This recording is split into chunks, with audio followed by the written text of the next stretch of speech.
মারধর করার কারণ আমরা বিজেপি করি দীর্ঘদিন ধরে। আমরা অরিজিনাল বিজেপি, আমাদের কাছে বিজেপির প্রচুর ফুটেজ আছে। বোলপুরের যোগ্যনগর গ্রামে তৃণমূল হতে নারাজ দুই পক্ষই। মাঠ আগল দখলকে কেন্দ্র করে বচসা থেকে মারপিট। দুই পক্ষেরই দাবি আমরা বিজেপির সমর্থক। বীরভূমের নানুর বিধানসভার অন্তর্গত বোলপুর থানার যোগ্যনগর গ্রামে মাঠ আগলকে কেন্দ্র করে দুই পক্ষের মধ্যে বচসা থেকে অশান্তি ও মারপিটের অভিযোগ উঠল। ঘটনাকে ঘিরে এলাকায় উত্তেজনা ছড়ায়। পরিস্থিতি সামাল দিতে ঘটনাস্থলে পৌঁছয় বোলপুর থানার পুলিশ।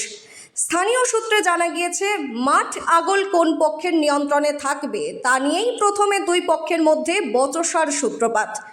কথা কাটাকাটির পর পরিস্থিতি ক্রমশ উত্তপ্ত হয়ে ওঠে। এরপরে দুই পক্ষের মধ্যে হাতাহাতি ও মারপিটের অভিযোগ ওঠে। ঘটনার পর একে অপরের বিরুদ্ধে অভিযোগ তুলেছে দুই পক্ষ। তবে ঘটনার রাজনৈতিক পরিচয় নিয়েও তৈরি হয়েছে নতুন চাপানুতোর। দুই পক্ষই নিজেদের বিজেপির সমর্থক বলে দাবি করছে। পাশাপাশি একে অপরের বিরুদ্ধে তৃণমূলের সঙ্গে যুক্ত থাকার অভিযোগও তুলেছে দুই পক্ষ। অর্থাৎ ঘটনায় জড়িত দুই পক্ষের কেউই নিজেদের তৃণমূল সমর্থক বলে দাবি করছে না, বরং উভয় পক্ষেরই বক্তব্য তারা বিজেপির সমর্থক। যদিও এই ঘটনাকে ঘিরে বিজেপির পাল্টা দাবি এর সঙ্গে কোনো রাজনৈতিক যোগ নেই। সম্পূর্ণ ঘটনাটি গ্রাম্য বিবাদকে কেন্দ্র করে বিজেপির পক্ষ থেকে স্পষ্ট করে জানানো হয়েছে, বিষয়টিকে রাজনৈতিক রং দেওয়ার কোনো কারণ নেই।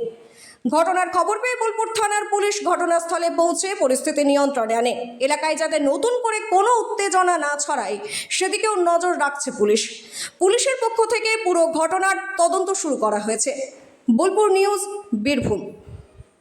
চাষি মানুষ মাঠে চাষবাস করেছে অল্প করে, তা মাঠে হয়রানির জন্য এদিকে বলা হয়েছিল যে একটা আগলের ব্যবস্থা নেন।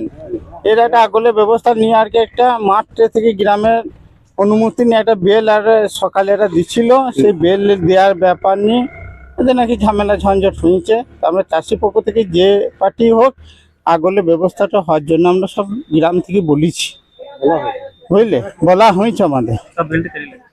এবার বেলটা কেড়ে নিয়েছে, নিয়ে এই নিয়ে অশান্তি হয়েছে শুনছি। আমাদের চাষি সব হচ্ছে গোটা 25 জন সব এই ছিলাম, নিয়ে আগল দেওয়ার একটা ব্যবস্থা নেওয়া হয়েছিল। এই নিয়ে একটা অশান্তি ওদের মধ্যে হয়েছে।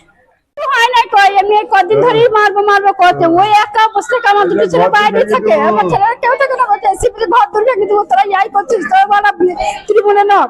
এবার এসে ওই রাজু আর কাজু আর ওই তাপস আর ওয়াদুত আর সলিম এসে ওকে লাগবেন ফায়ারিং ফেলে আর করে ছুটে বাহার দিকে করে গেল, ঘর থেকে বাহার করে নিলে বেচারা মেরেজ লাগেন তো নোট থেকে ছুটে বাহার থেকে দুজনে থেকে সমস্যা আমাদের কিছু বাইরে থাকে।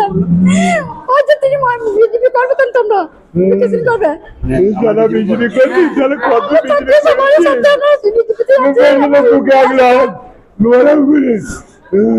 তারপরে আমাকে বেলটা না দেওয়ার কারণে কালকে আমি বলেছি যে তোমার ছেলেতে বেল বাজাবে না আমার ছেলেতে বেল বাজাবে, এইটুকু বলে ফোনটা কেটে তারপরে সকালবেলায় ও বেল দিতে লেগেছে, আমার ছেলেগুলো বেলটা কেড়েছে। এই নিয়েই একটু আমরা বিজেপি করি বলে আমাদেরকে দায়িত্ব ওরা গ্রহণ করছে না, যে আমরা মারধর করে আবার দায়িত্ব চালাতে হবে। মাঠ আগুলার বেল, তাই তো? মাঠ আগুলার বেল, এটাকে কেন্দ্র করে মূল ঝামেলা। হ্যাঁ, এইটাকে কেন্দ্র করে ঝামেলা, আর তার বেশি কিছু ঝামেলা। কারা মারধর করলো? ওটা তৃণমূলের ছেলেরা মানুষ। আপনারা কি করেন? আমরা বিজেপি করি, আমরা দীর্ঘদিনের বিজেপি কর্মী। আমি এমনি অ্যাকচুয়ালি 21 সাল থেকে গ্রাম ছাড়া ছিলাম, আমি এই 26-এর 10 তারিখে গ্রাম ঢুকেছি। আপনার নাম আর পরিচয়? কয়েকটা তৃণমূলের ছেলে ওখানে তাদের গাঁজার ঠ্যাক ছিল, সেখানে তাদের ব্যক্তিগতভাবে একটা ছেলে তৃণমূলের আমল থেকে ওই গ্রামটা ওই আগল নিত, সেটা সহ্য না করতে পেরে সেই ব্যক্তির কাছে বেলটা কেড়ে নেয়, যেহেতু চাষিরা তাদের চয়েস করতে পারেনি। হ্যাঁ, এবং আমরা সেই বেলটা পরিপ্রেক্ষিতে চাতে যাই বা আনতে যাই, সেই ক্ষেত্রে ওরা রেডি থাকে এবং লাঠি সোটা নিয়ে আমাদের 2-4টি ছেলেকে মার কতক দিয়েছে এবং একজনের কোমরে বেধড়ক লেগেছে, সে উঠতে পারেনি, বাড়িতে আছে, তাকে প্রাথমিক মেডিসিন দেওয়ার পরে একটু সুস্থ আছে, ঘুরেই আছে। হ্যাঁ, ওদের মারমুখী মুখ, এবং এরা তৃণমূলের একটা আগেকার দুষ্কৃতি, সেই দুষ্কৃতি এখন তারা রূপ ধারণ করতে চাইছে আবার। হ্যাঁ, আমরা অরিজিনাল বিজেপি, আমাদের কাছে বিজেপির প্রচুর ফুটেজ আছে। আমার 2-3টি ভাই বিজেপি করতে গিয়ে জেল খেটেছে, একটা ভাই মাঠ আরে পর্যন্ত করার পরিকল্পনা করেছিল, এত মাঠ দিয়েছে সে মাঠ বলা যাবে না। এটা আমি খবর নিয়ে দেখলাম যে এটা কোনো পার্টি পুলিশের কোনো ব্যাপার নয়, এটা হচ্ছে নিজের গ্রামের ব্যাপার। চাষিদের এই যে মাঠগুলা ঝামেলা নিয়ে এরা বিবাদ সৃষ্টি করছে, এটা পুলিশ প্রশাসন এসছে, পুলিশ প্রশাসন দেখছে।